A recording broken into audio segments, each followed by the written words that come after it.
Bonjour et bienvenue, voici notre tour d'horizon économique, géopolitique, énergétique et boursier. Nous sommes le jeudi 27 juillet.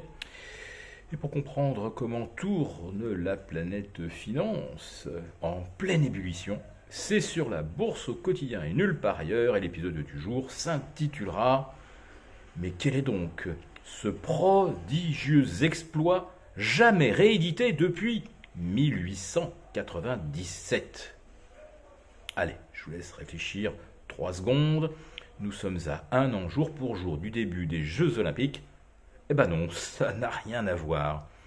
Car ce prodigieux exploit que j'évoque dans le titre, eh bien c'est le record de nombre de séances de hausse consécutives pour le Dow Jones.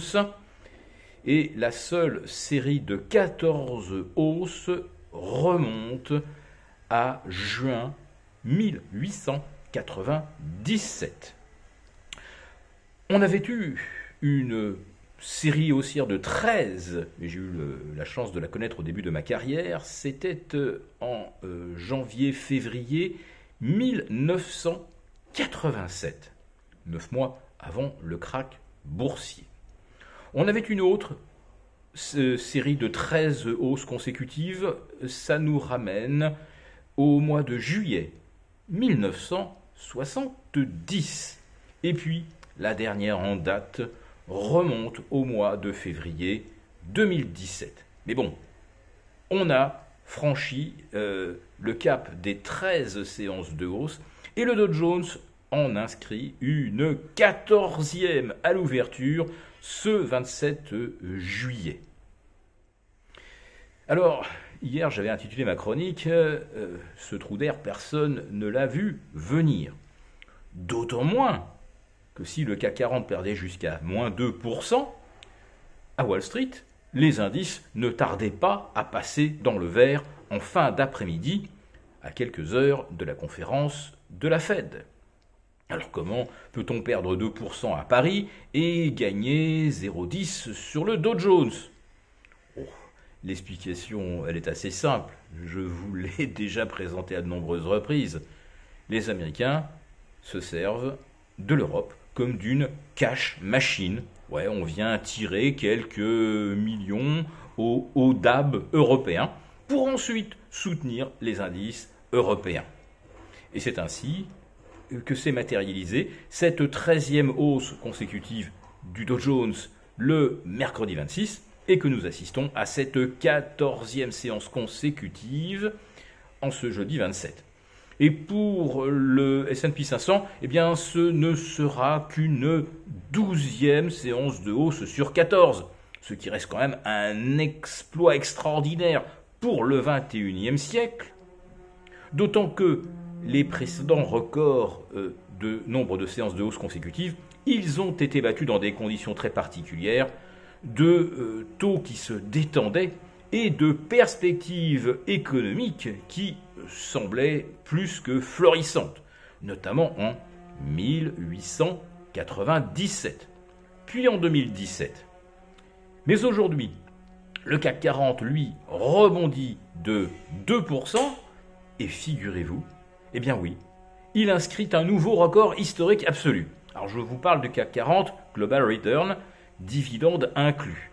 Le voici à plus de 22 450, lui qui n'avait pas pu aller au-delà des 22 430 le 19 mai dernier et qui n'avait pas réussi à clôturer au-delà de 22 370, c'était le 22 mai dernier. Là, on est parti pour exploser la barre des 22 400. Alors ça aussi, un trou d'air de moins 1,30 suivi d'une envolée de 2%. Là, on peut le dire aussi que personne ne l'a vu venir. D'ailleurs, ça ne s'est jamais vu de battre un record à Paris le lendemain d'une baisse de 1,5%. Généralement, un record est battu après 4, 5, 6 séances de hausse consécutives et puis une accélération finale qui marque la culmination de l'euphorie. Eh bien non, là l'euphorie survient alors que l'on nous annonce finalement de mauvaises nouvelles. La BCE, dans sa conférence de presse ce jeudi, nous explique que l'inflation va demeurer trop élevée trop longtemps. Mais ce qui a provoqué l'accélération à la hausse du CAC, au-delà des 22 400 sur le Global Return, c'est lorsque Christine Lagarde a déclaré que les perspectives économiques se dégradent en Europe et l'avenir n'a jamais été aussi incertain. Ah, et voilà la formule magique que le marché attendait. Une économie qui se dégrade, c'est une BCE qui arrête de monter les taux. Alors, pas tout de suite, pas immédiatement à 3,75. On aura encore un tour de vis, probablement début septembre, à 4%. Mais ensuite, on devrait voir les taux rebaisser. Et c'est exactement ce que Wall Street semble anticiper également, alors que la Fed a encore répété hier qu'il n'y aura pas de baisse de taux avant fin 2023 et probablement le premier trimestre 2024. La Fed a beau le répéter, Wall Street ne le croit pas du tout et pense qu'à l'image des 360 milliards injectés mi-mars dernier, eh bien, elle réagira en fonction des signaux de ralentissement économique et s'empressera de rouvrir le robinet de liquidité et de baisser ses taux. D'où une 14e séance de hausse consécutive à Wall Street et pourquoi pas une 15e vendredi, puisqu'on est à la fin du mois et qu'il faut terminer le mois en beauté.